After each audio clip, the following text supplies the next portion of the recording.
Hello everyone, welcome to our channel. బంగాళాఖాతంలో ఏర్పడిన ఉపరితల ఆవర్తన ద్రోణి తెలుగు రాష్ట్రాల్లోని పలు జిల్లాల్లో రానున్నటువంటి 4 రోజుల పాటు అత్యధికంగా కురవనున్నటువంటి వర్షాలు.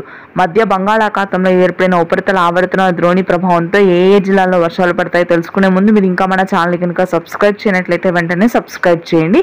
ప్రస్తుతానికి అయితే ఉపరితల ఆవర్తన ద్రోణి అల్పపీడనంగా మారడంతో మధ్యాంధ్ర, ఉత్తరాంధ్ర, తెలంగాణలోని పలు ప్రాంతాల్లో భారీ వర్షపాతం నమోదవుతుంది.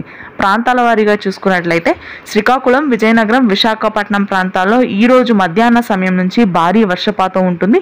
తేలికపాటి వర్షాలు నమోదవుతున్నాయి. ప్రస్తుతానికి గుంటూరు, కృష్ణా, తూర్పుగోదావరి, పశ్చిమ గోదావరి, ప్రకాశంలోని ఉత్తర ప్రాంతాల్లో ప్రస్తుతానికి భారీ నుంచి అతి భారీ వర్షాలు కురుస్తున్నాయి. మరొక 4 రోజుల పాటు ఇదే విధంగా వర్షాలు కురిసే అవకాశం ఉంది. ఉపరితల ఆవర్తన ద్రోణి ప్రభావం అత్యధికంగా మధ్యాంధ్ర జిల్లాల మీద ఉండనుంది. ఇకపోతే రాయలసీమలోని కర్నూలు, చిత్తూరు వ్యాప్తంగా తేలికపాటి నుంచి మోస్తరు వర్షాలు ఉంటాయి. తెలంగాణలో మాత్రం రానున్నటువంటి 4 రోజుల పాటు అత్యధిక వర్షపాతం నమోదవుతుందని ఎల్లో అలర్ట్ ని జారీ చేసింది వాతావరణ శాఖ.